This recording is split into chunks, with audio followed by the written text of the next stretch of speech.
Саламатсыздарбы, урматтуу спорт сүйүүчүлөрү, урматтуу мекендештер. Кайрадан эле КТРК Спорт телеканалы өз эфирин ат башы жергесинен улантат. Азыр 69 кг салмак чембирдигиндеги беттештерди көрөбүз. Ринг ортосуна чыккан мушкерлерди тааныштыра турган болсок, кызыл кийим менен Ибрагим Амоев, Казакстан, Алматы шаары, жанага каршы Мухаммедали Канатбек уулу ат башы айылы. Эки мушкер тең татыктуу түрдө ушул бөлүккө чейин жетип келген. Азыр эми финалдык беттешке ортоктош болуп туралы. Ибрагим Амоев бүгүнкү күндө эч кандай спорттук разряды жок. Ал эми Мухаммедали Канатбек уулу биринчи разряддагы спортчу. Жана чейрек финалдагы беттешинде ал мөөнөтүнөн мурда нокаут менен атаандашын жеңип алган жайы бар. Эми ал беттеш бул беттештен таптакыр башкача. Эми бул өрөлдөн айырмаланып турат деп айтсак дагы туура болот.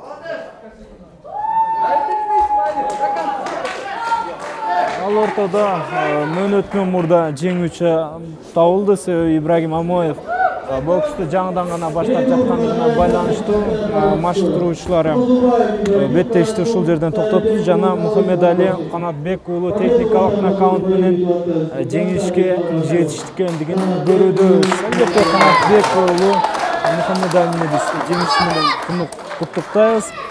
Мухаммедалинин атасы дагы өз учурунда боксчу болгон. Бүгүнкү күндө Мухаммедалинин негизги машыктыруучусу болуп саналат. 69 кг салмак чембирдигиндеги кезектеги жуптук ринг ортосунда аларды тааныштыра турган болсок, кызыл кийим менен Ибрагим Козубаев чыкты. Кара суу айылы, ат башы району биринчи разряддагы спортчу. Жанага каршы Калыс Сайырбек уулу беттеш алып барат. Ат башы айылы, Нарын областы. Учурда спорт чеберчилигине талапкер. Эми азыр алгачкы раундда эки мушкер тең ашыкпастан беттеш өткөрүшүүдө. Буга чейинки беттешинде Ибрагим Козубаев дагы, Калыс Сайырбек уулу дагы ишенимдүү түрдө жеңишке жетишкен. Жана финалда Мухаммедали Канатбек уулу менен беттешүүнүн жолун издешет. Бири-бирине дээрлик тең ата келген мушкерлер деп айтсак дагы туура болот. Себеби эки мушкердин тең буга чейинки беттештерин көрүп, ушундай баа берсек жарашчудай. Азыр эми раунддун алгачкы бөлүгүндө мушкерлер бир топ бири-биринин ачык абалдарын, ачык аракеттерин, ачык зоналарын иликтөө менен беттеш алып барууда. Эми бир райондун өкүлдөрү болгондон кийин бул эки мушкер буга чейин бир топ бири-бирине каршы кезиккен болушу толук ыктымал. Ал тууралуу бизде талк маалымат жок, бирок ал нерсе эми боло турган нерсе.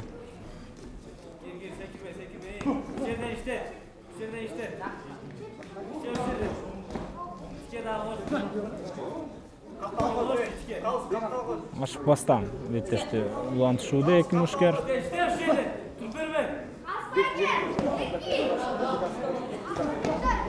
Азыр гана Калыс бир топ талмай соккуларды атаандашынын бөйрөк талаштыра жибергендигин көрө алдык. Эми сөзсүз түрдө бул дагы өз учурунда упай менен бааланат.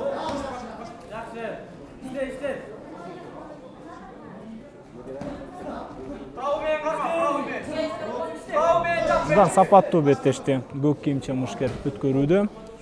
Калыс Сайырбек уулу, ага карабастан Ибрагим Козубаев дагы мыкты коргонууда. Экинчи номерде жакшы беттешти алып барууда деп айтсак болчудай. Жарым финалга чыгуу бул өзүнчө эле чоң жетишкендик, айрыкча эл аралык мелдеште. Жарым финалдан кийин мушкерлер жок эле дегенде коло байгеге ээ болоорунда жакшы эле. Эгерде жеңилип калса коло, утса кеминде күмүш байгени ээлик кылат. Беттештин өзүнө келе турган болсок, кызыл кийимче мушкер Ибрагим Козубаев коргонууда жакшы беттеш өткөрүүдө. Дагы болсо анын жакын каралыктан узаткан соккулары атаандаш үчүн чоң кыйынчылыктарды жаратууда. Биринчи раунд акырындап марасына жакындап барууда. Биринчи бөлүк жыйынтыкталды. Ибрагим Козубаев дагы, Калыс Сайырбек уулу дагы жакшы беттеш алып барышты.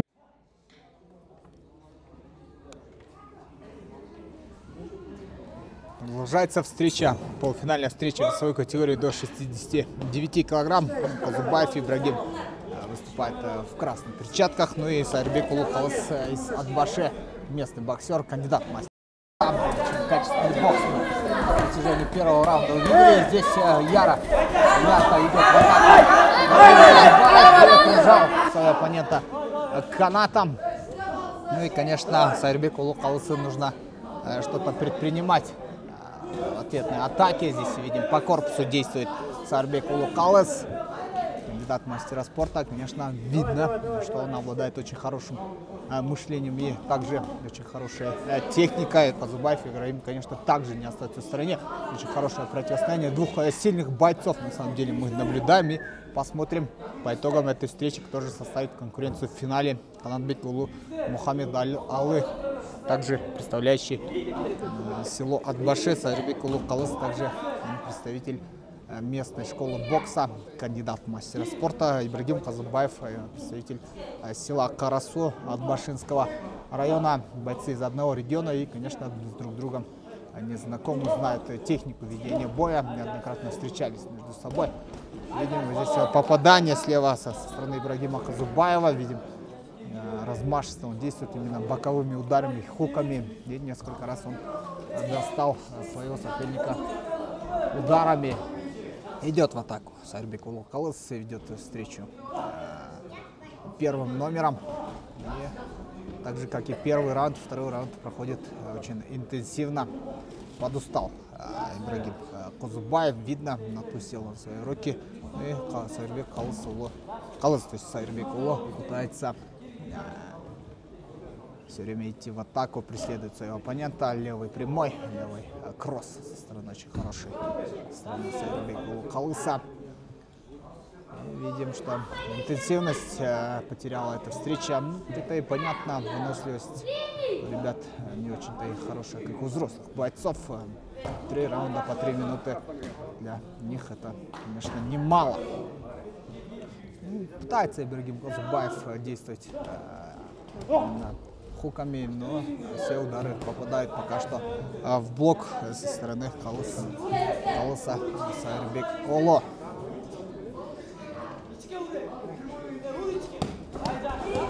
Стали бойцы в контратаку. Здесь идет Ибрагим Козубаев. И здесь великолепный правый кросс со стороны Калыса Сайрбека Улу. И клонится к завершению первый раунд этого противостояния, то есть второй раунд этого противостояния, полуфинальная встреча в весовой категории до 69 килограмм.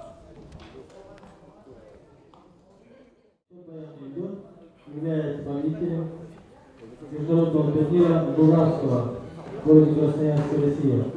Тренируется под руководством Владимира Предвалиева, Бурумбара Куловича, в данном соревновании под итогом мастер-спорта Кыргызской Республики Мишакуна Кизиги.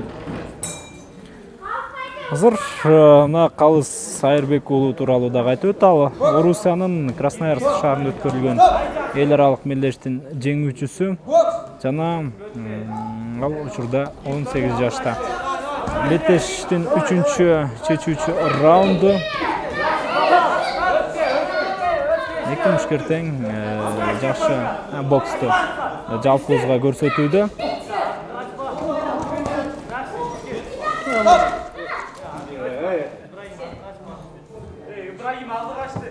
Бар жайында, демек, бокс улантуу мүмкүнчүлүгү бар. Калыс Сайрбек Улу боксмен 5 жылдан бери машыгып келет.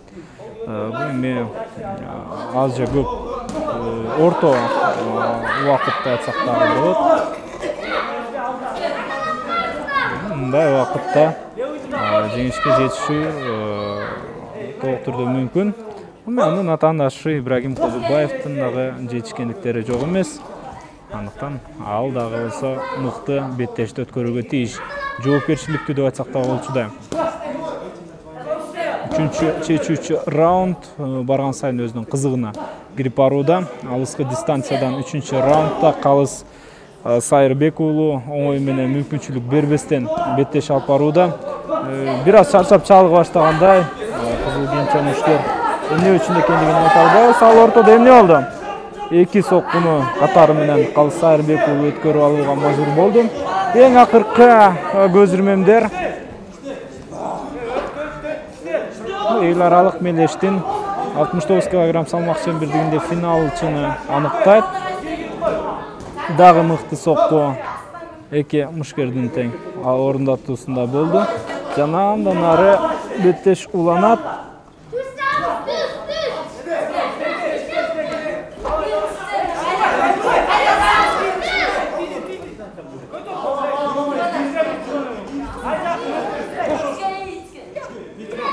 Üçüncü раундтун эң акыркы көз ирмемдери көптөгөн соккуларды алмашуу менен орун алууда. 69 кг салмак чембирдиги жаштар арасында бул албетте чоң салмак чембирдиги болуп эсептелет. Андыктан мушкерлердин чаргырчап чагылып калуусу дагы мыйзам ченемде көрүнүш.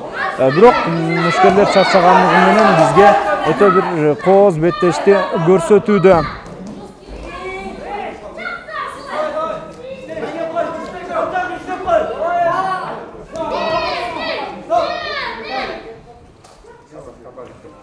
Ортодо Калыс Сайырбек уулунун узаткан соккулары болду дагы. Жана Ибрагим Козубаевдин тишин коргоочу капасы түшүп калгандыгын көрдүк. Эми мындай жерде бир аз беттеш токтоп турат, убакыт токтоп турат. Эч кандай убакыт үчүн ич оорутуунун деле кажети жок. Бирок 3-раундтагы кылминациона жыйынтыктап барууда жана жыйынтыкталды. Биз албетте беттешти мыкты мүнөздө жыйынтыктаган эки мушкерди тең мактап өтсөк болчудай. Победу в этом бою одержал боксер в синем углу ринга. Калыстардын берген баасынан соң Калыс Сайырбек уулу беттештин жеңүүчүсү аталды. Бул демилгени ушу өзүбүздүн агайдын окуучулары болуп, жана ушу насаат алган алында жүргөн энелери болуп, бул турнирди өткөзөлү деп чечкенбиз. Бул турнир көп 3 жылдан бери аракет кылып жүрөбүз. Кудайдын буйругу экен, ушу башкы демирчи болуп, Миңбаев Нурмухаммед Бакирдинович байкебиз ушу толугу менен өз каражатын бөлүп берип, ушу турнир өтүп жатат бүгүн Кудай буйрса. Эми турнирден кандай десем айта турган болсок, жогорку деңгээлде мына бияктан Өзбекстанды чакыртканбыз. Жолдун алыстыгына ал келе албай калды, жолдун алыстыгына байланыштуу. Бирок Казакстандан, Алматыдан, Шымкенттен, ошол эле Жети Дубандан командалар келди, агайлар келди Бишкектенчи. Эми Кудайдын буйруса ат баш сергесинде чоң майрам болуп жатат. Мындай турнир көп жылдан бери биринчи болуп жатат ат башыдачы. Эми Кудайдын буйруса бул турнир ат башылыктарга жекече эле ушу спортсмендерге, боксерлорго мындай мотивация, стимул болот деп ойлойбуз да. Эми башкы максатыбыз ынтымакты, жаштарды бир жаман нерседен арылтып, жакшы спорт менен, жакшы тарбия, үлгү менен тарбиялоо деген ниетте ушул демилгенди көтөрүп спорт турнир өтүп жатат да. Азыр финалдык беттештерди алып баруу кызматында мен Нурсултан Турузбеков жана ошондой эле белгилүү кыргызстандык боксчу, Азия оюндарынын катышуучусу, Кыргызстан спорт чебери Эркин Болотбек уулу экөөбүз болмокчубуз. Азыр эми алгачкы финалдык беттеш тууралуу айтып өтөлдү дагы, андан кийин сөзүбүздү уласак, 34 кг салмак чембирдиги ринг ортосунда кызыл кийим менен Кубат Алишер, Казакстан Республикасы 1-разряддагы спортчу, ал эми анын атаандашы Элмырза Акылбеков, Нарын областынан келген спортчу. Азыр эки боксчу тең жакшы мүнөздө беттеш баштады. Эми мына боксту мыкты деңгээлде түшүнгөн дал ушул Жылдызбек Керимбеков мырзанын шакирти Эркин Болотбек мырза, сизге сөз берели. Бокс тууралуу айтсаңыз. Мына буюрса биринчи бөлүк башталды десек жаңылбайм. Жакшы болуп атышат. Экөө тең активдүү башташты. Казактын боксеру дагы, кыргыздын боксеру дагы. Экөө ойлойм жакшы уруш көрсөтүп атышат. Мына биринчи раунд аяктады. 2003-2004 жылкы спортчулардын ортосунда буга чейинки беттештерди көрдүңүз да. Кандай сезимдер калтырды? Боксчулар кандай даярдыкта келип мелдешкен? Боксчулар абдан жакшы. Абдан мына бүгүн финалдык беттеште эң кыйындары чыкты. Мына финалга чыккандар. Ошо абдан жакшы даярданып, ошо көп мелдештерге чыгып жүргөн балдар көрүнөт булар. Ошон үчүн мына финалга чыгышты булар. Өздөрүнүн эмесин көрсөттү жакшы. Булар буга чейин дагы 3-3 дагы беттеш өткөрүштү өздөрү. Аларды жеңип атаандаштарынан анан бүгүн финалга чыгып отурушат. Азыр эми боксту көрүүнү улантсак, азыр эки мушкердин кайрадан активдүүлүгүн уландуу түрдө көрсөтүүдө. Өзгөчө соккуларды мушкерлер экинчи бөлүктө да узата албай жаткан учур. Эми гана Элмирза Акылбековдун эки толкундан турган соккусу атаандашына таамай баргандыгын дагы байкай алдык. Андан кийин гана Алишер Кубат бир аз ачылып, анын алыскы дистанциядан узаткан соккусу атаандаш үчүн чоң кыйын абалды жараткандыгын байкай алдык. Экинчи раунд артта калды. Жакшы, азыр эми кайрадан 3-раундга токтололу. 3-раундда акырындап Элмирза Акылбеков жакшы мүнөздө баштады, бирок ага каршы кайрадан эле Алишер Кубат өзүнүн таамай соккуларын узатууга жетишип жаткандыгын байкай алдык.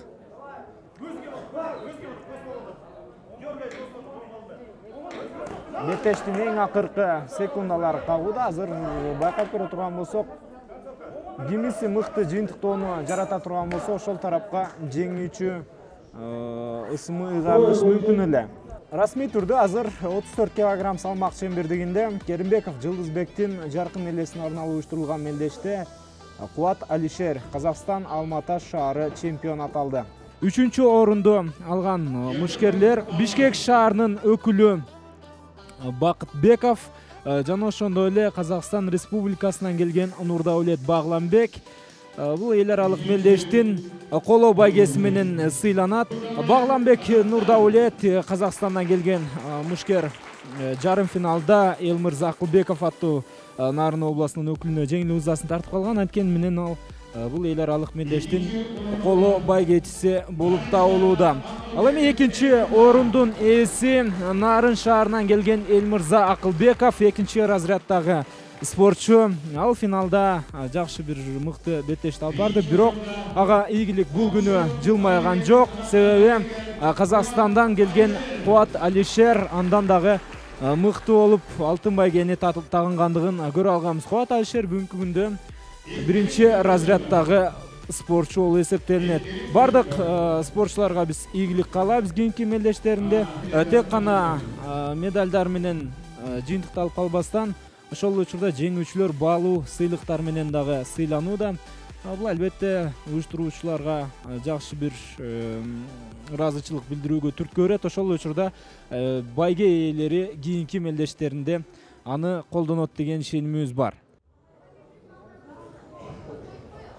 Айта кетсек, ушу эки мушкер бири-бирин билип эле жүргөн балдар. Булар экөө тең ат баштан болушат. Соревнованияларда урушуп эле жүрүшөт булар. Аны азыр көрөлү кими ушул жактан жеңүүчү болуп чыгарын. Сиз эми бул мушкерлерди мурун көргөнсүз. Кимиси ийгиликтүүрөөк болуп жүргөн? Ийгиликтүүрөөк негизи экөө постоянно урушуу, дайым урушат ушулар. Анан экөө тең мен ойлойм бирдей эле деп. Бири-бирин рингте тааныйт деп айтсак дагы болот. Бир утулган балдар да булар. Ал эми беттештин өзүнө келе турган болсак, азыр алгачкы секундаларда Улук Рыспек уулу дистанцияны сактап беттеш алып барып жаткан болсо, ал эми Данияр Татыбек көбүрөөк мына биринчи номерде болуп беттешти жүргүзүүнүн аракетин көрүүдө. Дагы бир жолку сокку атаандашына таамай тийди. Эми ушул мушкерлердин ушул темпте андан ары жогорку чоң спортко баруусуна кандай салымдар болот сиздер тараптан? Экинчи раундга мезгил келип жетти. Биринчи раундда кайсы бир тараптын мыкты болгондугун айтып өтө турган болсок, менин оюмча Данияр Татыбек бир аз таамай соккулары менен көзгө урунду кызыл кийимче мушкер. Ал эми экинчи раундда эми түз соккулары менен Улук Рыспек уулу көбүрөөк чабууга барууга тийиш. Анын колу атаандашына караганда бир аз узунураак экендигин байкай алдык. Менин оюмча эң бир идеалдуу тактика дал ушул көк кийимче мушкер үчүн алыскы дистанциядан атаандашын кармоо болуш керек. Алыскы дистанцияда ошо Рыспек уулу Улук жакшы иштеп атат. Тиги Татыбек уулу Данияр экинчи номер болуп, ал да жакшы иштеп атат. Азыр экинчи раундда ошо билинет аягында азыр кимиси. жакшы дагы алыс аралыктан Улук Рысбек уулу, ал эми жакынкы дистанциядан Данияр Татыбек мыкты соккуларды узатууга жетишти. Азамат экинчи раундда мына жакшы мүнөздө Данияр Татыбек жыйынтыктагандай болду. Азыр үчүнчү чечүүчү раунд Данияр Татыбек уулу жана Улук Рысбек уулунун ортосундагы болуп жаткан беттеш.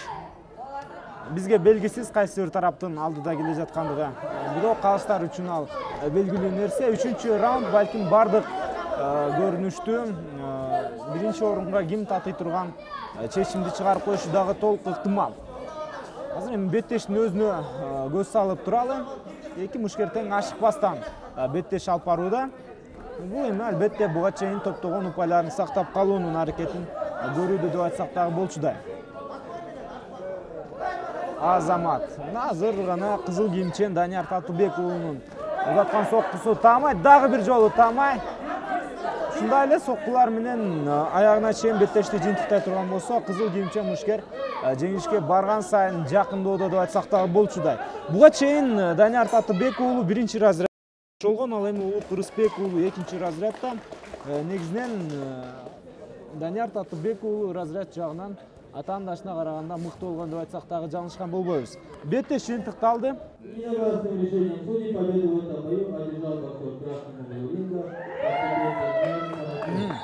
Азыр калыстардын бир оозон берген добушу менен Данияр Татыбек уулу ат башы айылынын өкүлү бул беттеште жеңүүчү аталды жана алтын байгенин ээси болду.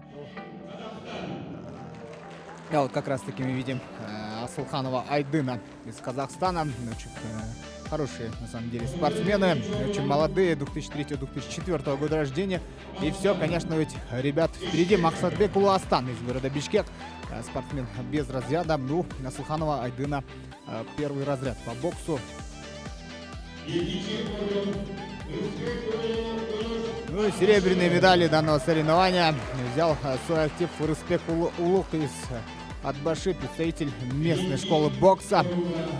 Ну и обладатель золотых медалей этого соревнования. Первое место у Татыбека Данияра, также представителя местной школы бокса из Атбаши, из села Карасу. И становится он победителем данных соревнований весовой категории до 36 килограмм. Кече күнкү беттештеринде Беймбай Пернебай чындыгында эле жакшы мүнөздөгү беттеш алып барып, жакшы сезимдерди калтырган бизге. Ал эми Багдөлөт Кенжебаев дагы жакшы мушкер, буйруса келечекте көп нерсени үмүттөндүрөрүн дагы айтып өтөлү.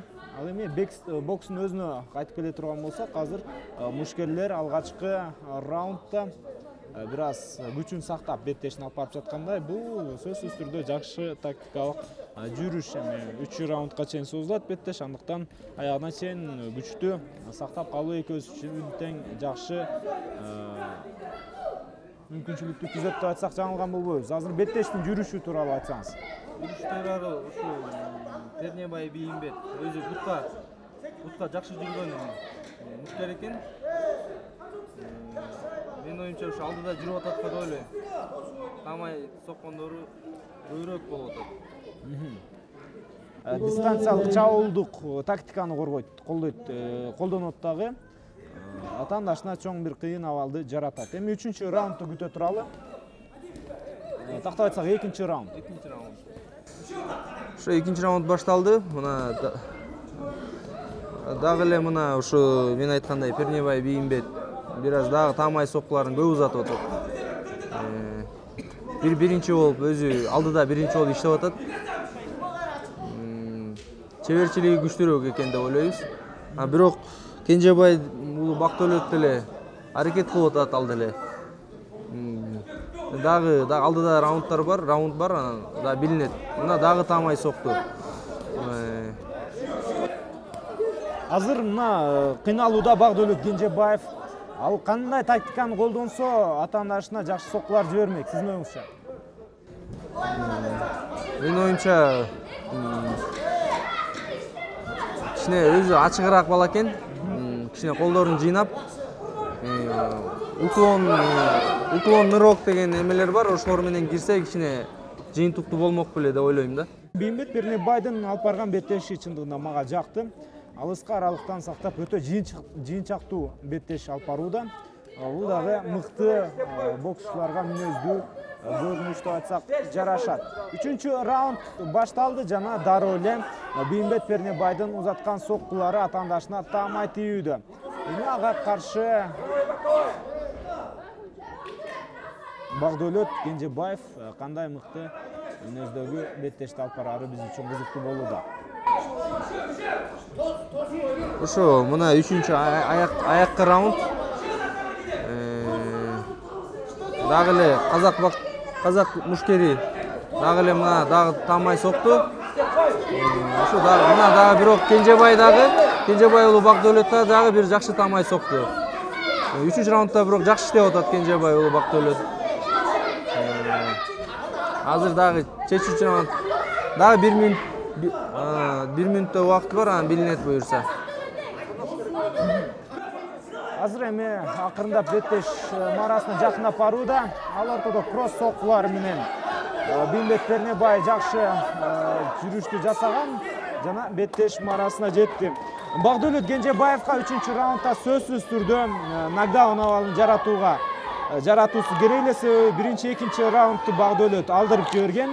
Эми калыстардын чечимин угуп алалы. Бейимбет Пернебай бул эл аралык мелдештин жеңүүчүсү аталды. Казакстан, Шымкент шаары. Азыр казакстандык мушкерлер чындыгында 2 алтынга ээ болушту. Ушул чекке чейин келип буга чейин Кубат Алишер жеңүүчү аталган.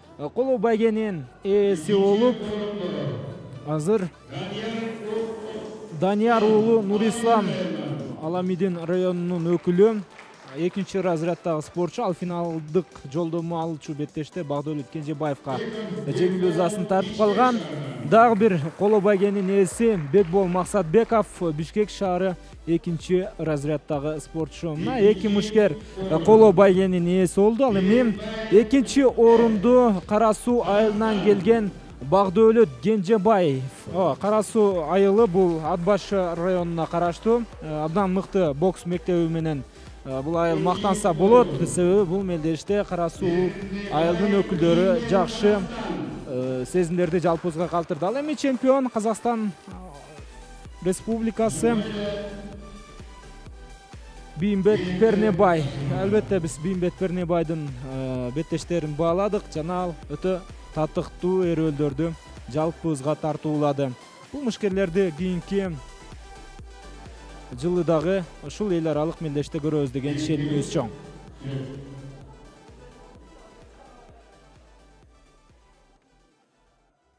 Азыр ринг ордосуна кезектеги салмак чембердигиндеги финалдык беттешти орундатууга мушкерлер чыгып келишти. Кызыл буштан чыккан Акжол Асылбек уулу Бишкек шаары, ал эми анын атаандашы Бейбарыс Акбар Казакстан Республикасы Шымкент шаары. Алгачкы мүнөттөр 2 мушкер тең жакшы бир жыйынчактуу беттешти өткөрүүдө. Абдан жакшы соккуларды азыр кызыл мушкер дагы, көк мушкер дагы жиберип жаткандыгын байкоодобуз. 1-чи раундда бир аз ашыкпаган беттешти мушкерлер алып барууда. Эми жаш мушкерлердин сөзсүз түрдө мыкты беттешти коюп берүүсүн биз күтөбүз дагы да болсо. Ал ортодо акырындап 1-чи раунддагы соңуна жакындап келүүдө. Эми гана бир аз ачылгандай, 2 мушкердин бири-бири менен сокку алмашуусун байкап көрө алдык. Эң акыркы секундалар жана Азамат Акжол Асылбек уулунун узаткан соккулары атаандашына таамай тийди. Эң акыркы бөлүктөрдө 2-чи раундду өткөрүүгө мушкерлер ринг ортосуна кайрадан чыкты. Дагы бир жолу тааныштырып өтөлү. Кызыл буштан бул Акжол Асылбек уулу Бишкек шаары, ал эми көк буштан Бейбарыс Акбар беттеш өткөрүүдө Казакстан Шымкент шаары. Ой Азамат, азыр гана сол кол менен узаткан түз соккусу Акжол Асылбек уулунуку таамай тийди. Дагы бир 2 сокку Азамат. Эң бир мыкты тактиканы Акжол Асылбек уулу кармалгандыгын көрүүдөбүз. Экинчи раундда бизге өтө сапаттуу беттешти кызыл кийимче мушкер көрсөтүүдө. Ошол мезгилде бою бир аз узун келген Бейбарыс Акбар дагы жөн туруп калган жок. Анын дагы узаткан соккуларын көрдүк, бирок эң акыркы эпизоддордо эки мушкер бир топ соккуларды алмашкандыгын байкап көрө алдык. Мен ал ортодо Акжол Асылбек уулунун мурду бир аз канап кеткендей, эми бул жерде сөз түрдө калыстар тобу бир аз тынууга алат дагы, андан ары беттешти уландуу түрдө көрөбүз. Экинчи раундту Акжол Асылбек уулу чындыгында сапаттуу алып барып жаткандыгын байкоодобуз. Ой, жакшы. Дагы бир түз сокку. Эки жолку түз соккусу атаандашына таамай тийди, эч кандай нокдаун абалы жок. Биринчи раундга салыштырмалуу экинчи бөлүктө Акжол Асылбек уулу атаандашына салыштырганда бир топ активдүү беттеш алып бар жана анын узаткан соккулары таамай тийгендигин дагы айтып өтөлү. Акжол Асылбек уулу перехватил инициативу, и как раз таки в этом раунде все в этом бою решится. Кто станет золотым медалистом, кто станет серебряным. Видим продолжение боя, очень активные действия со стороны Акжола. Двойками он часто работает. Вот здесь вот было попадание левым кроссом, есть удар справа со стороны Акбара Бейбарыса. И этот удар оказался точным. Еще яркие противостояния. Вообще само мероприятие, сам турнир проходит на очень высоком уровне. И, как нам сказали соседи, тренеры казахстанских спортсменов, сюда они никоим образом не привезли слабых боксеров, они сюда привезли бойцов, которые до этого очень много было у них, то есть достижений, есть кандидаты в мастера спорта. То есть к этому турниру они отнеслись с очень большой серьезностью, и это, конечно, нас радует вообще по итогам. То есть по ходу турнира было видно, что сюда приехали очень сильные бойцы. Вот финальная встреча, одна из них, Акбар Бейбарыс, конечно, оставил также очень хорошее впечатление своими выступлениями в четверти и в полуфинале. Эки бир эсебинде Акжол Асылбек уулу бул беттеште жеңишке жетишти жана эл аралык мелдештин чемпиону аталды. Ну и бронзовым медалем награждается, бронзовой медалью Авенов Эрджан, представитель Иссык-Кульской области. В полуфинале Авенов Эрджан был, то есть проиграл встречу Акбару Бейбарысу из Казахстана.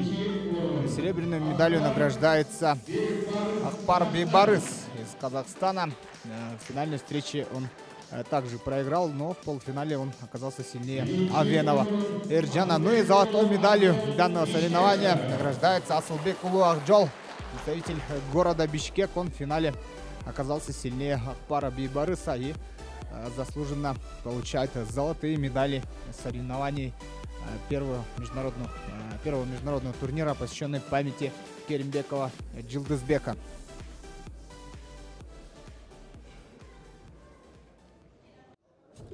килограмм салмак чембирдиги ринг ортосуна азыр Бишкек шаарынан келген Акыл Нурболот уулу кызыл кийим менен жана ага каршы дагы бир Бишкек шаарынын өкүлү Ихтияр Нишанов чыккан мезгили. Эки мушкертең бир машыктыруучунун шакирттери, эки мушкертең бир залда машыгышат. Буга чейин Ихтияр Нишанов дагы Акыл Нурболот уулу дагы беттештерин өтө мыкты мүнөздө өткөрүшкөн. Ихтияр Нишанов учурда спорттун чеберчилигине талапкер. Ушул мелдешке катышып жаткан жаш жеткинчектердин же болбосо 2003-2004 жылкы төрөлгөн спортчулардын арасынан Ихтияр Нишанов жалгыз спорттун чеберчилигине талапкер болуп саналат. Ал эми Акыл Нурболот уулу биринчи разряддагы спортчу, ал дагы бар аракетин көрүп мелдештин чемпиону болууга аракетин жасашы турган иш. Башталды беттеш. Азыр эки мушкертең жакшы мүнөздө беттешти алып барышууда. Байкап көрө турган болсок, биринчи номерде иштеген мушкерди байкоо бир аз кыйынчылыктарды жаратууда биз үчүн. Эми гана кызыл кийимчен Акыл Нурболот уулу чабуулга чыкты жана ага каршы өзүнүн жакшы сөзүн Ихтияр Нишанов жасагандыгын байкап көрө алдык. Анын дагы бир узаткан соккулары таамай тийүүдө. Кросс соккулар боюнча негизинен Ихтияр Нишанов өтө мыкты экендигин буга чейинки беттештерден улам байкай алганбыз. Дагы бир анын алыскы аралыктан узаткан соккусу атаандашына өтө кыйын абалдарды жаратууда, бирок коргонуу бөлүгүндө төмөнкү бөлүктө Акыл Нурболот уулу жакшы коргонууну алып барууга жетишти. Биринчи раунд соңуна жыкты жана биз азын-олак мүнөздөмө берип өтө турган болсок, алгачкы раундка менин оюмча Ихтияр Нишанов бир аз активдүү болуп, көбүрөөк упайды алууга жетишкен сыяктуу. Весовая категория до 42 килограмм. Финальная встреча. Ихтияр Нишанов, кандидат в мастера спорта в синем углу. Ну и против него Нурболот уулу Акыл, также он из города Бишкек. Ну, согласен я с моим коллегой. Под небольшим преимуществом первый раунд закончится под небольшим преимуществом Ихтияра Нишанова. Первым номером он работает. Очень хорошие кроссы с его стороны, тройки. Ну и также ему старается отвечать своими хорошими ударами и Нурболот уулу Акыл. Посмотрим. Второй раунд продолжается у нас встреча. Сразу в активный бой вступает Ихтияр Нишанов. Здесь обмен ударами. По корпусу здесь работает справа. Великолепно. Правым хуком здесь достает своего оппонента Ихтияр Нишанов. Сваливается Акыл Нурболот уулу. Ну и также видим, что и Акыл великолепно работает именно боковыми ударами. Было несколько попаданий. Ну и Ихтияр Нишанов опять свою двойку включает здесь активно. Вот, с правой руки кроссом и попадает по голове своего оппонента. Есть несколько драгоценных очков в пользу Ихтияра Нишанова. Преследует он своего оппонента. Работает первым номером. И, конечно, от него такое было ожидаемо.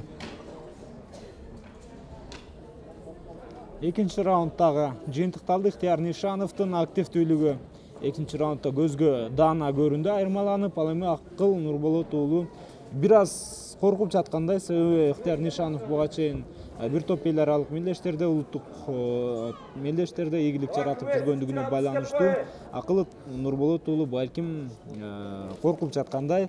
Анткени менен эме ринг ар качан мыктыны гана жеңүүчү атайт.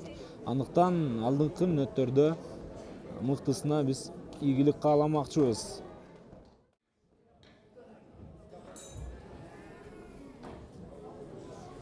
Үчүнчү чечүүчү раунд бизге азыр жеңүүчүнү аныктап берет. 42 килограмм салмак чембирдиги. Биринчи, экинчи раунддарда көк кийимчи мушкер атаандашына караганда бир топ мыкты болгондугун байкай алганбыз. Үчүнчү раундда Ихтияр Нишановдун баш кийими чечилип кеткендигине байланыштуу ортодогу калыс убакытты токтотту. Убактылуу жана андан кийин кайрадан биз беттешти уландуу түрдө көрөбүз. Кайрадан бокс. Коргонуу бөлүгүндө мушкерлер эч кандай туруп калган жери жок. Эки боксчу тең гана алдыга барууда. Бул эми түшүнүктүү. Себеби үчүнчү раунд көптөгөн чечимдерди өзгөртүп жибериш дагы толук ыктымал. Ошол себептен мушкерлердин аракеттери ар качан активдүү болот. Кызыктуу, динамикалуу жана сапаттуу боксту бул эрөөлдөн көрүүдөбүз. Ихтияр Нишанов таптакыр чарчабастан, дагы болсо биринчи номерден беттешти улануу түрдө көрсөтүүдө. Жакшы. Үчүнчү раундту деле Ихтияр Нишанов атаандашына караганда бир топ активдүү алып барды. Балким ага азыр ортодогу калыс оозек эскертүү да бериши мүмкүн. Жок, эч кандай оозек эскертүү берилген жок. Беттеште андан ары уландуу көрөлү деген учурда гонг жаңырды жана биринчи раунд, экинчи раунд жана үчүнчү раунддун натыйжасын Ихтияр Нишанов бир аз мыкты беттеш алып баргандай. Ооба, Ихтияр Нишанов бул мелдештин жеңүүчүсү аталды. Бишкек шаары 3-чү орунду алгандыгына байланыштуу Бишкек шаарынын өкүлү Ильяс Калматов секүүсүнө көтөрүлүп коло байгеге ээ болууда. Экинчи разряддагы спортчу. Ошондой эле дагы бир коло байгенин ээси Аламүдүн районунан келген Өткүрбек Сарыбашев. Ал дагы экинчи разряддагы спортчу болуп эсептелинет. Экинчи орунду ээлеп күмүш байгени утуп алган Акыл Нурболот уулу өзүнүн байгесин алууда. Акыл Нурболот уулу финалда жеңилип калган. Анын финалдагы атаандашы жана жеңүүчүсү Ихтияр Нишанов. Бишкек шаары биринчи орунду ээлеп Бул эл аралык Жылдызбек Керимбеков атындагы биринчи ачык мелдештин жеңүүчүсү аталды. Ошондой эле баалуу белектер азыр жеңүүчү аталган спортчуларга тапшырылууда. Биринчи орунга мобилдик телефон берилет, экинчи орунга бокстук колгап же болбосо мелей, ал эми үчүнчү орундарга атайын ошол куржундар берилип жаткандыгын дагы көрүүдө. Сөзсүз түрдө спорттук куржундар спортчуларга кийинки мелдештерге барууда жакшы жардамын тийгизет деген ишенимибиз бар.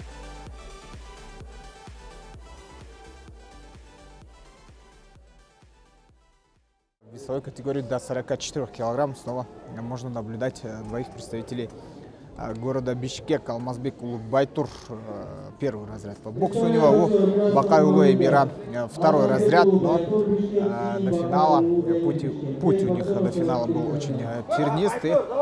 Конечно, они заслужили поединок. Мы видим, сразу же в борьбу включается Алмазбек Улубайтур, идет в атаку, размашисто действует двойками, но в контратаке Бакай-Улу Эмир его здесь поймал и двумя кроссами, конечно, попал по сопернику. Активные действия снова. Ну и видим, что инициативу перехватывает Бакай-Улу Эмир. Не форсирует он события, ждет действия со стороны Байтуру Алмазбек Улу. И, конечно, будет выжидать. По росту он длиннее, чем свой соперник, повыше он будет, и, конечно, ему удобнее действовать именно в такой тактике, выжидательной, именно на средней и дальней дистанции. Он пытается прицеливаться, присматриваться к своему сопернику, встречает левым джебом. Это и понятно. Здесь его преимущество, конечно, может ему принести пользу. Ну и видим, что Байтур Алмазбек Улу действует как панчер, пытается сокращать дистанцию, хочет войти в ближний бой, но пока что это у него не получается. И на этой ноте у нас первый раунд завершается.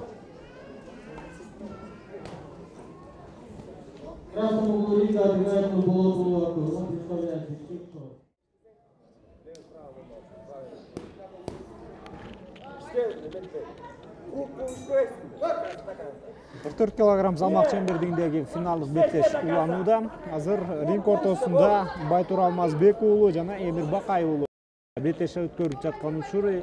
Бул эки мушкер дагы Бишкек шаарынын спортчулары болуп эсептелет. Экөөсү тең бир команданын өкүлү.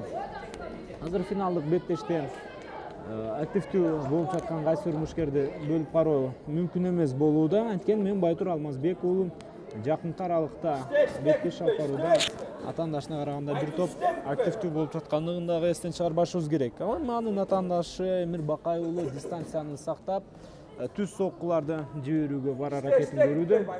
Бул эми анын эң негизги тактикалык куралы болууга тийиш. Экинчи раундтагы жыйынтыкты алууга жакындап барууда. Эч кандай нокдаун абалы жок. Беттешти андан ары ортодогу калыс мүмкүнчүлүк берүүдө жана экинчи бөлүк жыйынтыкталды.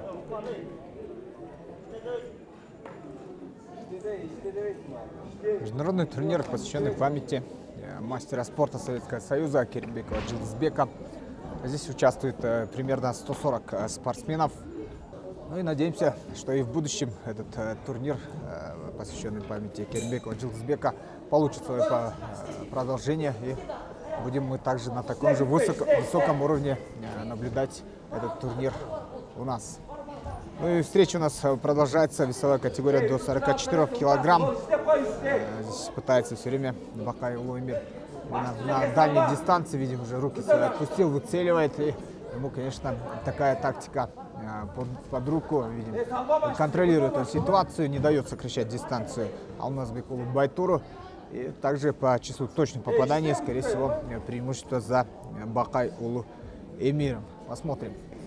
Третий раунд. Здесь этот раунд очень много решит. И первым номером, видим, работает Бакай-Улу Эмир. И, скорее всего, и по очкам он опережает своего оппонента.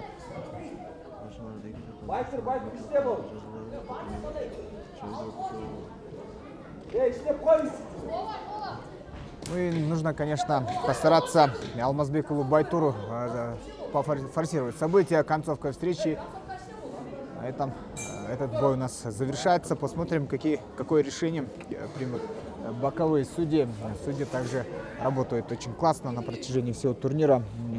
Ни у каких делегатов споров насчет судейских решений нет. Помним, вчера Алмазбек Байтур был сильнее Молдагазиева Бектура, да, Бакай Эмир оказался сильнее Джанугулова Талгата из Нарына. Именно Молдагазиев Бактур и Джанугулов Талгат получили третье места. Ну и победителем противостояния становится Бакай Эмир. С этим решением, конечно, мы согласны.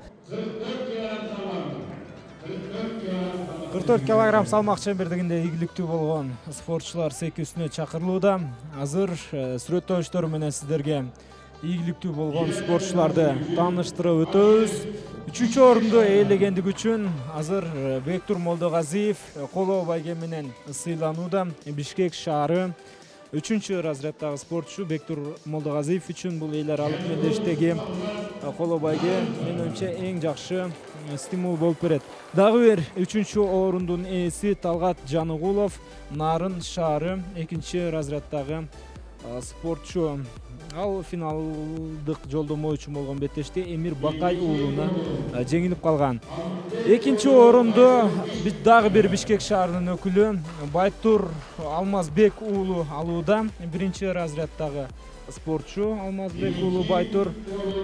Ал эми чемпион Эмир Бакай уулу Бишкек шаары 2-чи разряддагы спортчу. Ал финалда Байтур Алмазбек уулун ошол калыстардын берген упайынын негизинде жеңип алган жайы бар. Эми дагы жолу жеңүүчүлөрдү куттуктайбыз. Ошондой эле уюштуруучулар тарабынан жеңүүчүлөргө баалуу белектер ыйгарылат. Андан кийин эстеликке сүрөткө түшүүлөр. Ошондой эле биз кезектеги салмак чембердигинде ийгиликтүү болгон спортчуларды секүүсүнөн күтүп калабыз.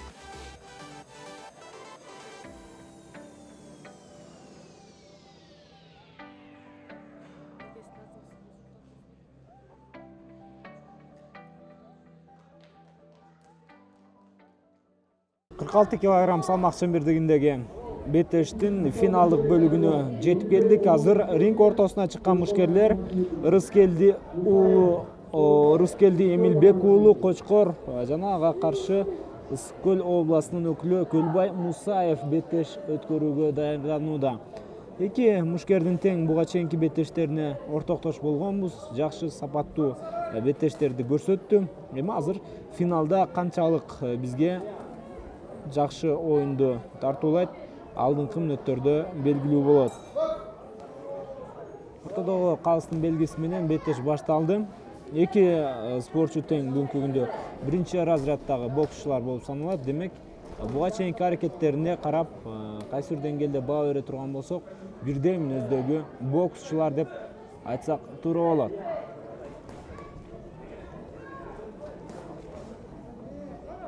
Алгачкы секундаларда мына кызыл кийимче мушкер ата-анасына караганда бир аз активдүү кыймыл аракеттери менен көзгө көрүнүүдө. Бул эми сөзсүз түрдө күтүлгөн же күтүлбөгөн деп айта албайбыз, бирок жакшы беттешти кызыл кийимче мушкер көрсөтүүдө. Анан узаткан соккулары ата-анасына таамай тийүүдө. Ошол учурда беттешти өтө жыйынчактуу көзөмөлдөп жаткандыгын дагы байкоого болот. Эми анын ата-анасы Көлбай Мусаев көбүрөөк 2-чи номерди иштегенге аракет кылууда. Бул ал үчүн ийгиликтүү тактика же ийгиликтүү эмес деп айта албайбыз. Бирок 1-чи раундда менин оюмча кызыл кийимче мушкер Рыскелди Эмилбек уулу бир аз активдүүрөөктөй көрүндү. Баарын калыстар тобу чечет. Калыстардын берген баасы менен жеңүүчү аныкталаарын жакшы билебиз. Көлбай Мусаев боксер первого разряда, ну и Эмилбек уулу Рыскелди также он обладает первым разрядом. Весовая категория до 46 килограмм. Финальная встреча. И второй раунд. Посмотрим, какие доводы будут у Мусаева Көлбая, чтобы перехватить инициативу. Здесь он первым ведет в атаку двоечкой. Удары оказываются неточными. Ну и видим, что выжидательную тактику выбрал для себя Эмилбек уулу Рыскелди. Здесь он град ударов направляет в сторону своего оппонента. Очень активно он двигается по всему рингу. И также очень хорошая техника у Рыскелди. Видим, очень хорошо двигается по рингу. Видим банными движениями пытается запутать он своего оппонента. Ну и Кульбай Мусаев, конечно, хладнокровен, ждет, не дергается, как свой соперник, просто ждет атаки со стороны Рыскелди. Ну и, конечно, своими контратаками, контрударами пытается ответить ему, своему оппоненту. Кульбай Мусаев уже сам пошел вперед, но удары, точнее, пока что оказывается у Рыскелди. Эмильбек Улу. Завершается второй раунд, и пока что по этому бою мнений нет, но первым номером и активнее выступает, конечно, Рыскелди Эмильбек Улу.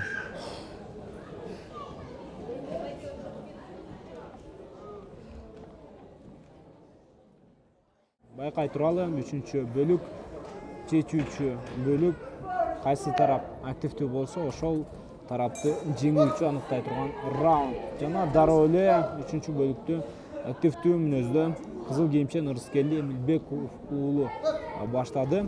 Жана анын узаткан соккулары атаандашы үчүн дагы да болсо кыйын абалдарды жаратып жаткандыгын байкоодобуз.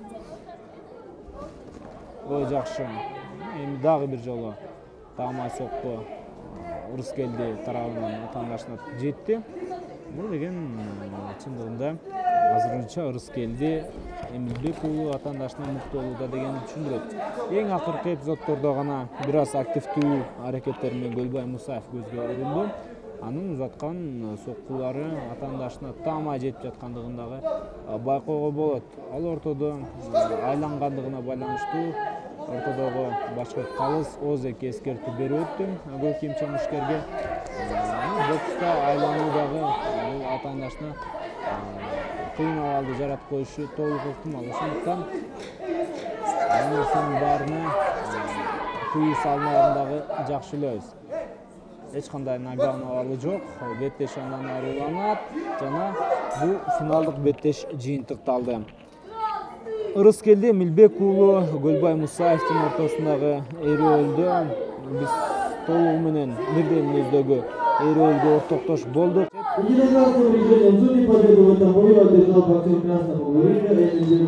Калыстардын бир ооздон берген добушу менен Рыскелди Эмильбек уулу Кочкор районунун өкүлү бул мелдештин жеңүүчүсү аталды. Биз албетте Рыскелдини жеңиш менен куттуктайбыз.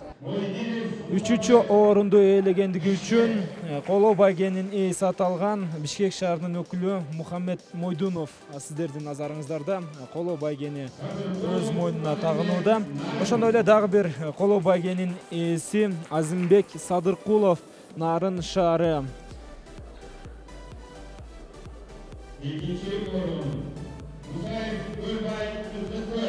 Ал эми экинчи орунду ээлеп, бул мелдеште күмүш байгени тагынган Кульбай Мусаев Ысык Көл областынын спортчусу, биринчи разряддагы боксчусу азыр күмүш байгени тагынууда. Ал эми аталган эл аралык мелдештин чемпиону Кочкор районунан келген Рыскелди Эмильбек уулу. Биринчи разрядда бүгүнкү күндө Рыскелди жана ал мелдешти өтө татыктуу мүнөздө өткөрүп, алтын байгени тагынгандыгын көрүүдөбүз. Эми медалдар тапшырылды. Жеңүүчүлөрдү сиздерге бир жолу кайталап өттүк. Андан ары сыйлоочу башка өкүлдөр кайрадан секүүсүнө чакырылат дагы. Биз сөзүбүздү бир аздан соң улайбыз.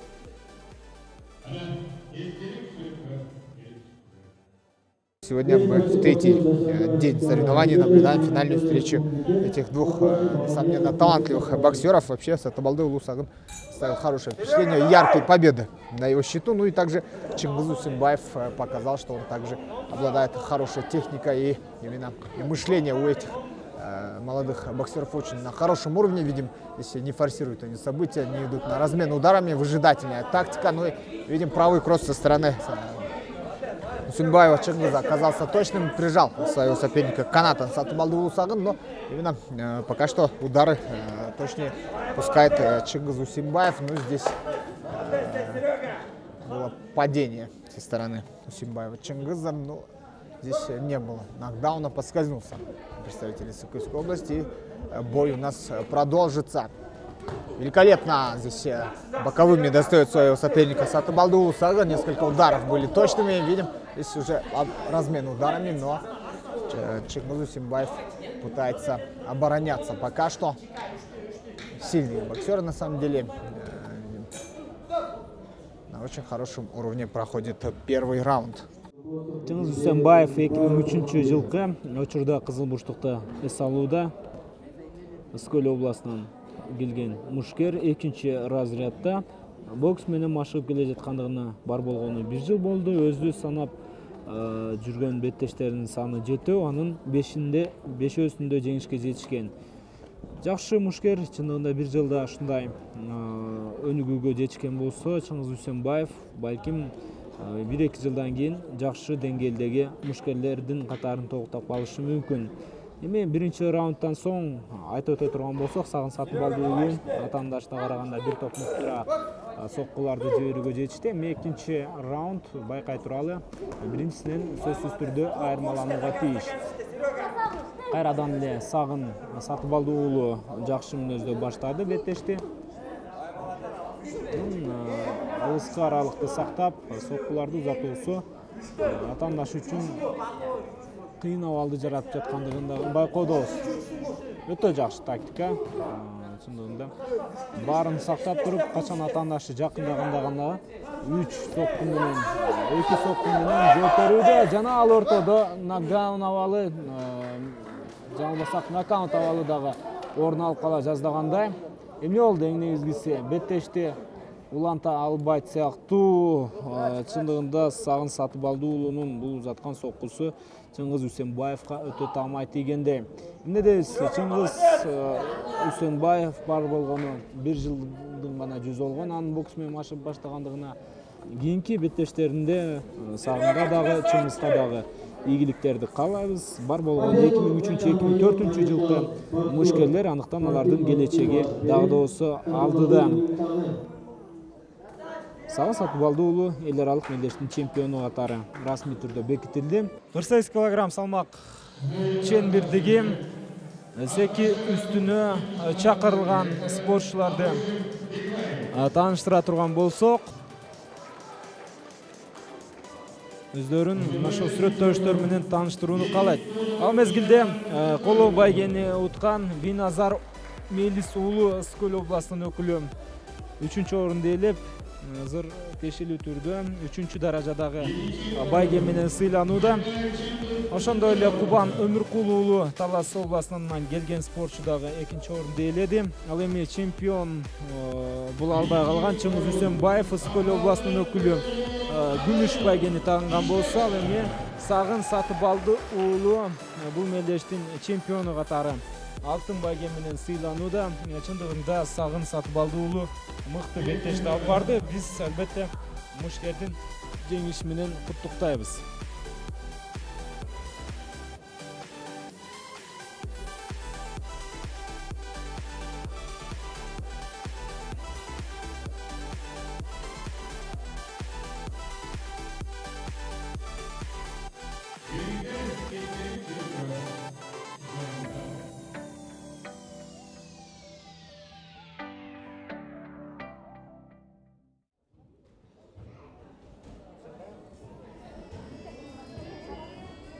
Через некоторое время уже стартовал первый раунд. Ну и видим, что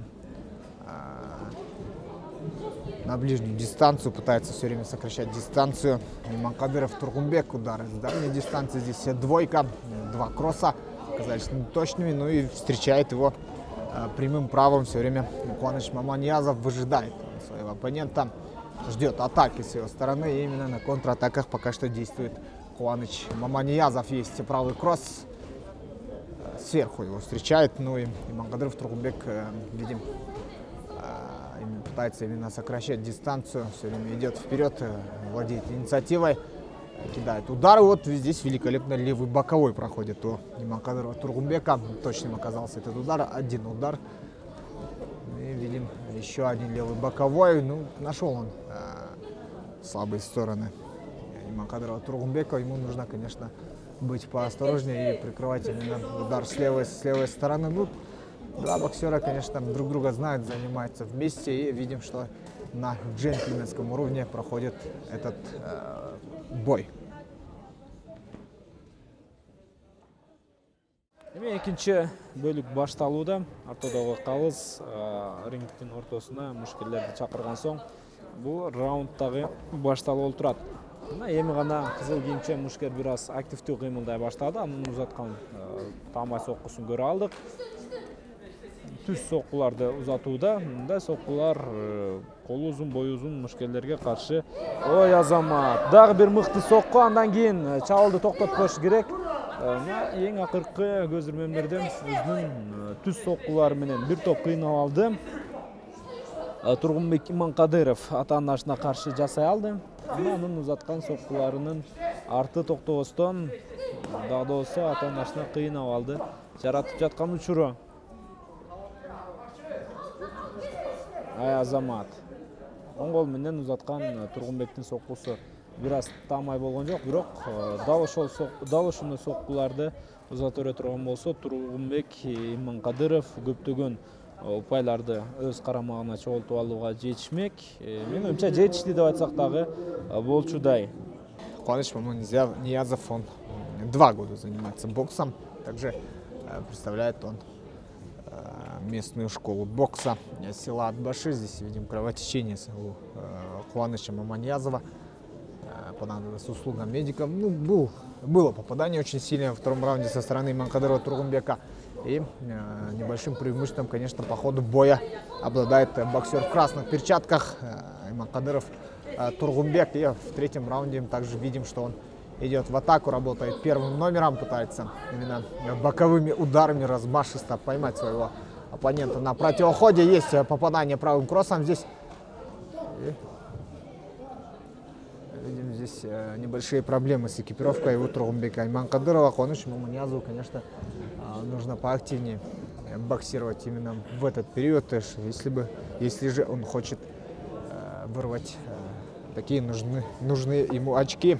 Пока что по очкам, скорее всего, Куаныч Маманиязов этот бой проигрывает.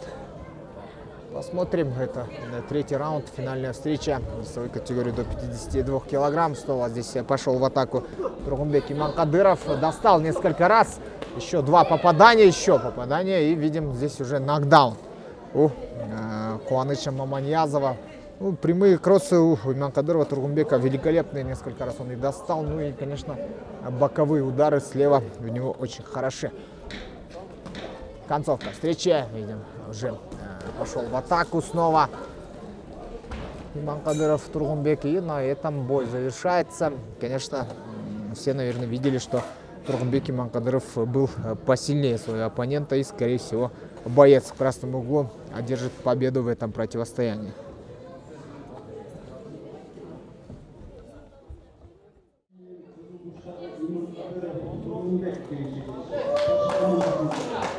Так и есть, Тургунбек Иманкадыров становится победителем весовой категории до 52 килограмм.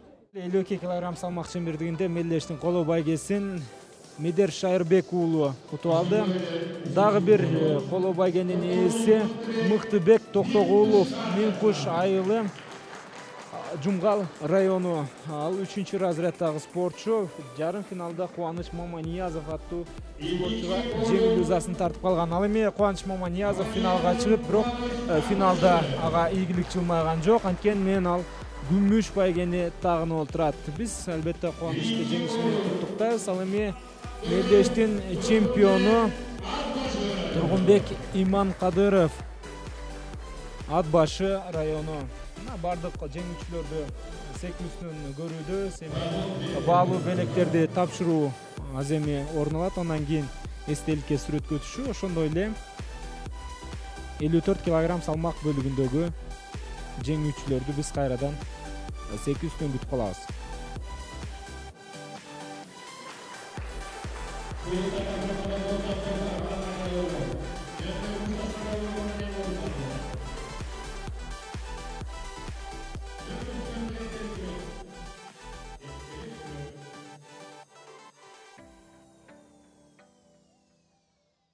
Жылызбек Жакыпович Керимбековдун жаркын элесине арналып уюштурулуп жаткан мелдешти анын шакирттери, анын инилери Нургазы Бакенов, Эркин Болотбек уулу жана Толубай Замырбековтар уюштурушту. Биз албетте мындай эл аралык мелдешти уюштурган жигиттерге ыраазычылык билдиребиз. Жана кийинки беттештерди дагы өткөрүшүн каалап калмакчыбыз. Ал эми башкы деме өрчү мелдешти өткөрүүдө Миңбаев Нурмухаммед Бакирдинович болгондугун дагы белгилөөтсөк жакшы болмок. Эми беттештин өзүнө келип токтололу. Кызыл кийимчен мушкер өтө мыкты сапаттуу беттешти бизге көрсөтүүдө. Эми анын атаандашы чындыгында өтө күчтүү деп айта албайбыз. Себеби жакынкы аралыктан баштап гана боксту машыгып баштаган. Анын финалга чейин жетип келүүсү бул менимче эң бир чоң жетишкендик. Биринчи раундтун эң акыркы көз ирмемдери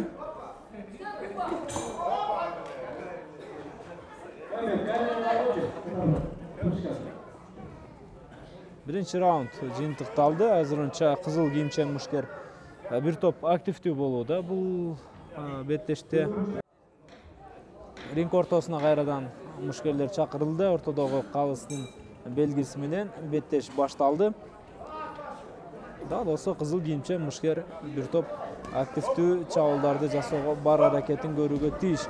Эми гана мына кросс соккулар менен кыйын абалды жаратууга Сайырлан Нурбек уулу дагы аракетин көрүүдө. Анын узаткан соккулары атаандашына таамай тийип жаткандыгын дагы байкай алдык.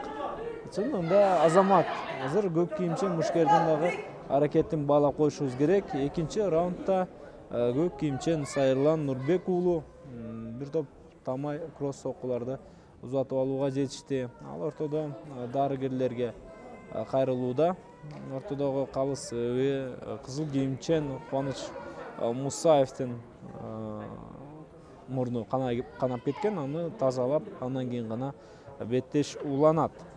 Экинчи раундда мына ушундай ачылышты көрсөтүүдө Сайырлан бизге таптакыр тынбастан анын узаткан соккулары таамай тийди. Ал ортодо нокдаун ачылгандай жана беттеш ушул жерде жыйынтыкталып калгандай тургалтурууда. Беттеш жыйынтыкталды, нокаут абалы катталды. Чындыгында ачык беттешти көрсөтпөшү керек эле. Мына жерде Сайырлан Нурбек уулу ошондо гана биз кызыктуу беттешти көрмөкпүз. Нокаут менен кызыл кийимчен мушкер Кубаныч Мусаев бул беттеште жеңишке жетишти. Ал эми анын атаандашы дагы татыктуу жакшы беттешти алып баргандыгын эстен чыгарбашыбыз керек.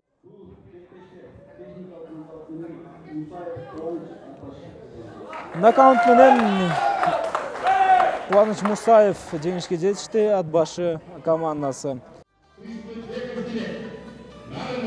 Тынчтыкбеков жана коло байгени утуп алган дагы бир өкүл Барсбек Алмазбек уулу сек үстүнө көтөрүлүп сыйлыгын алууда. Бул эки мушкер жарым финалдык беттештеринде жеңил ызасын тартып калган. Ал эми экинчи орунду ээлеп күмүш байгени уткан Сайырлан Нурбек уулу Нарын шаары. Биринчи орунду утуп алган жергиликтүү спортчу Атбашы айылынын өкүлү Кубаныч Мусаев алтын байге менен сыйланууда. Жана ошондой эле Кубаныч Мусаевди дагы бир жолу куттуктайбыз. Баалуу белектер менен сыйлоо аземи. Андан кийин эстелик үчүн сүрөткө түшүүлөр орун алат.